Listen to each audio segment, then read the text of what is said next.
Hello, my gorgeous Capricorn friends, and welcome to our August 2021 reading. I am really excited to dive into this energy today. You know, as soon as I sat down to feel through Capricorn's energy, I got excited. I'm getting goosebumps right now. This August, there's just something about it that is so cool. There's this magic to it that I genuinely have not felt for a couple of years. And when I thought about Capricorn, this is really interesting thing happening because Leo energy for you, the sun's moving through Leo, Mercury will be in Leo at the beginning part of the month. We have a new moon in Leo, right? It's Leo season. This is a time of transformation for Capricorns. This is a time of the magic of rebirth, the magic of like kindling a new fire, the magic of discovering the sprouts of growth that have started to pop up underneath the dark soil. And there being these glimmerings of what is next, of getting to know the person you are becoming, of getting to know the new elements of yourself that you are about to learn. And there is this fertility and depth to this energy. This is also, you know, a time where Uranus, like all the outer planets are retrograde this month. Uranus will join the Jupiter, Saturn, Pluto, and Neptune in retrogrades this month on the 19th. And I love this because outer planets are about the bigger picture, right? They're not about like the immediate day-to-day, week-to-week. They're about these bigger cycles of our lives. And we're in a really big cycle right now with all that energy in Saturn, with Saturn and Aquarius, and with Uranus doing its work in Taurus. We are in this big shift, and so this is a wonderful time to get connected with yourself. But this is a month of deep knowing truth for everyone. And for you, this is a time of rebirth. Like I said, those little sprouts popping up from under the ground. Two cards wanted to come out. Queen of Swords and Ten of Wands. I feel like that Ten of Wands loves to come up for Capricorn. I wonder why. Could it be that you guys sometimes get yourself really busy? Sometimes. A little busy sometimes. King of Cups. Emotional integrity. Yes. Yeah, this is a time of deep truths coming together, culminating, and Four of Cups. All right. This is what I'm noticing with these cards today. There's a really strong introspective vibe going on for Capricorn this August, which excites me because I love some good introspection. I'm like, ooh, this is where interesting things happen. This is where the cobwebs get cleared out. This is where energy gets moved, right? What I see here is this is a month where if you are feeling some energetic blockages, and however that transpires for you, this is a wonderful month to vacuum out those cobwebs, to hose away the grime and the dirt, to clean your window of perception so that you can see yourself fully and you're becoming. And that is some of the most rewarding kind of work that I can think of. I've been doing a lot of that type of work actually in recent weeks, very deliberately, and it has changed the way I'm connecting with existing. So highly recommended. And you are getting some very strong calls here. And this is a potent time of year for you all. We go through this Leo energy, right? And we're going through a second full moon in Aquarius in your second house of love, self-value, your resources, your money, your sense of well-being and wealth inside of yourself. So we have really strong energy in Aquarius next to you. And we also are moving into Virgo season, which is going to amplify the big picture for you. Going to ask you, what do you want that big picture to look like, and how can we start it here today? So, and you know, really this month is so interesting because it's kind of like, okay, there's this bridge connecting August to January. to Capricorn season now that I think about it, actually, which is going to be a really interesting season, as it has been for so many Capricorn seasons over the last few years. There's this bridge going on, a really, really strong bridge between August and January that you can communicate across time. And I think I said this in July as well, because there's just something interesting going on with the dialogue going on there with time. So let's talk about this. Queen of Swords means business. She clears the clutter out. I remember that there is an interpretation of this card that this is a woman who has seen some betrayal and has cut it out. And I'm not interested in reading about drama. We're missing the point then, right? So, but what I will say is when the Queen of Swords shows up, she is about integrity. She is about healthy boundaries. She is about clear-cut choices, deliberately choosing how she wants to live her life. She has a sovereignty to her that is extremely powerful. And we so often are afraid of this Queen of Swords because in this culture, in a lot of the culture that we have, and that's been on for a while, there is a fear of this kind of strong, clear, feminine energy that sets healthy boundaries, right? And that says, that's not for me, right? But she is beautiful. Look, she has a butterfly crown. She's sitting in the clouds. She's surrounded by cherubs and butterflies, which are these symbols of innocence, beauty, poetry, resurrection, divine, the angelic energy. And isn't that interesting? She is like this gateway. When you're willing to say, I don't want that.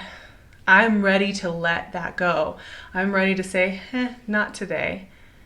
We access that world of butterflies and cherubs. We access this magical other realm. And it's almost like you have to go through this gateway, this portal with her to let yourself access that. And I have found that, so often we want to avoid that moment of choosing. I don't want to volunteer for that project anymore. I remember I had this project I was volunteering for like a whole year where I'd do some write-ups for this project for somebody. And, it was a nice project, but I just was not committed to this thing because I had all these other things going on. And so I would get it done and I kept being like, no, I shouldn't quit. And I remember she asked me if I wanted to keep doing it. And I said, and I felt like I should just say yes. Because it's not that big of a deal. I do short write-ups a couple times a month. It takes me 30 minutes. But it was clogging up my energy. Just being able to say, no, I don't have the time to honestly consistently do this with my best intention was so powerful. Guess what happened? My energy improved. I felt more in touch with myself. So the Queen of Swords really is so important to clearing out, like I said, those little connections, those little fibers that we launch out. And some of them just aren't even a big deal to say, hey, I'm ready to close this out, right? They're not these big dramatic breakups. They're just things that need to be addressed. So that's what Queen of Swords is about. And it goes hand in hand with this Ten of Wands. Ten of Wands. Oh, I get the Ten of Wands. I have had plenty of Ten of Wands moments in my life. This is the person who wants to do it all on their own. They don't want to ask for help and they think they need to carry it all. And at first that's fine, you're moving along, it's all good, and then there's a point when you physically cannot carry anymore. So along with this Queen of Swords dictating what to put down, this Ten of Wands is also saying this is a season of threshing. This is a season of selecting those couple of things that really matter to you, reprioritizing our energy. So often we get into our heads that if I don't do all of these things, who's going to do it? Nothing's going to get done right. Everything's going to fall apart if I'm not the one who's doing everything. That's not true, right? That's just not true. If the world really worked that this one person running every department, running everybody else's life was the only one who kept the world turning, that person, the weight crushing them would be so wild. And how would anything work? So these messages are just getting really clear about that. Let other people help you. Tell other people where you need help. Get rid of commitments and obligations that are not serving you. And that doesn't always have to do with other people. There are sometimes commitments, obligations, ideas of who we think we need to be to ourselves. I remember, like, I have some joyful projects, just creative, fun projects that I'm doing, not for like a career, not for advancement, not for attention. They're just for me. And I start to like micromanage my joy experiences. I'm like, well, I started reading that book and I said I wanted to read, a book a week. So I'm not reading fast enough because I'm a little tired tonight. I can't believe I'm doing that. That can be put down. That should be put down. Right? This like controlling, like this is supposed to be my enjoyment book and I'm telling myself I need to read it. So also this is about your internal system, your internal family system. Where is that authority being used? Are you using it against yourself in places that it's not necessary? Now, as we clear out, we get deeper in touch with our emotions. So King of Cups is gorgeous. This is healing energy, this is connective love energy, and this is emotional integrity energy. So you might have some cups energy, you might have some watery energy around you this month, kind of helping you do things differently, showing you some new ways to explore in the world. This is also getting activated within you. King of Cups is one of my favorite energies because this is the perfect mixture of stability as you navigate the hidden spiritual emotional world, right? It's when you feel safe enough to fully hear all your emotions, hear your worry voice, hear your grief voice, hear your curious voice without worrying that it's going to capsize you or take you down with it.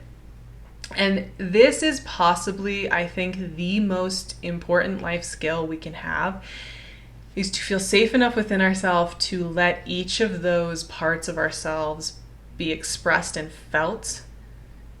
Because as soon as we do that, we're free to live our lives fully. We are no longer clogged up energetically. And we also understand what it is we need to pursue and follow. Because the King of Cups is very intuitive and he's also sovereign.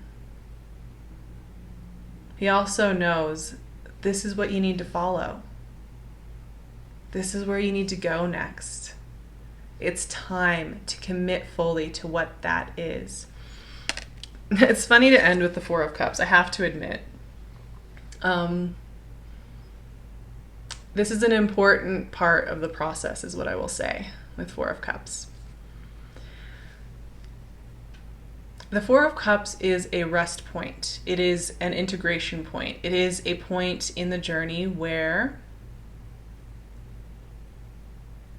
it's important to look at what you have accomplished, who you have become already, and give it credit. Pour love into these cups. Don't be impatient with yourself or denigrating yourself. Embrace, understand, tell, document how you have grown and changed.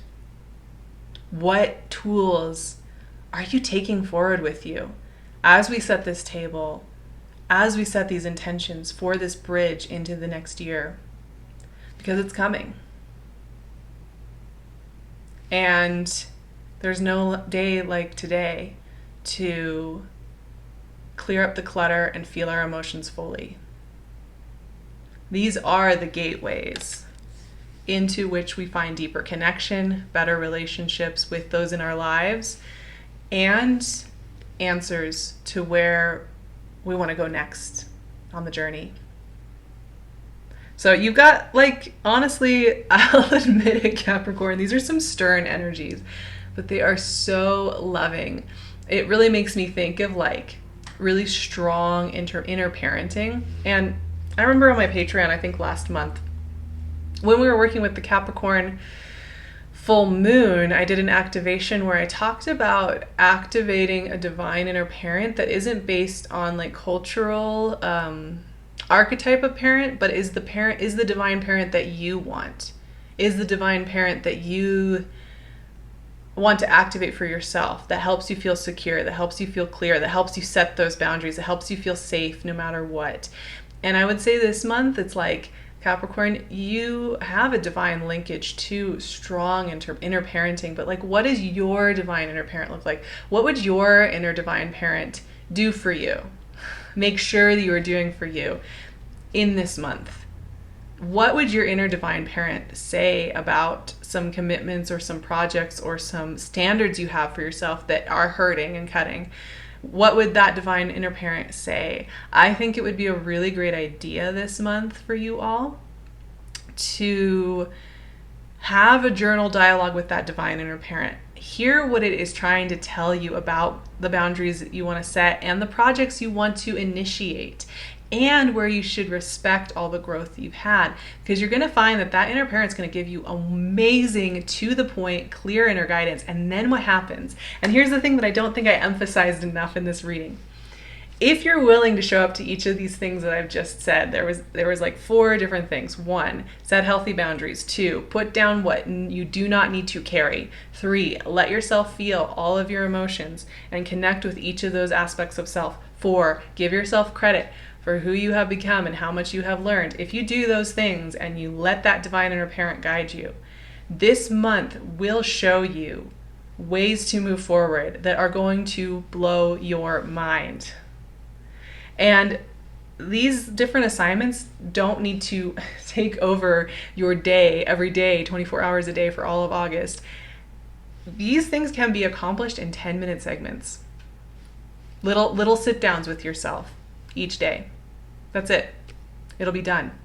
It will happen very, very easily. So I want to encourage you to see what magic unfurls when you're willing to do this cleanup.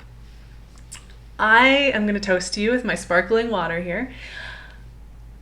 I wish you all a joyous, clarifying, energizing, unblocking month full of support, great conversations, wonderful journaling days, and a sense of accomplishment that will really take you forward into the coming months. I hope that those big visions and dreams start pouring through you as you let yourself feel all of your emotions, and that your energy starts to get more and more pulled to the things that are really serving you and serving others.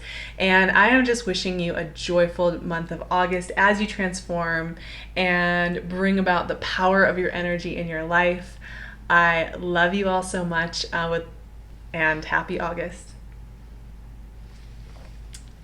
I would love to see you guys here to hang out with me more. So please like and subscribe. It really does help me out and just gives me the warm fuzzies.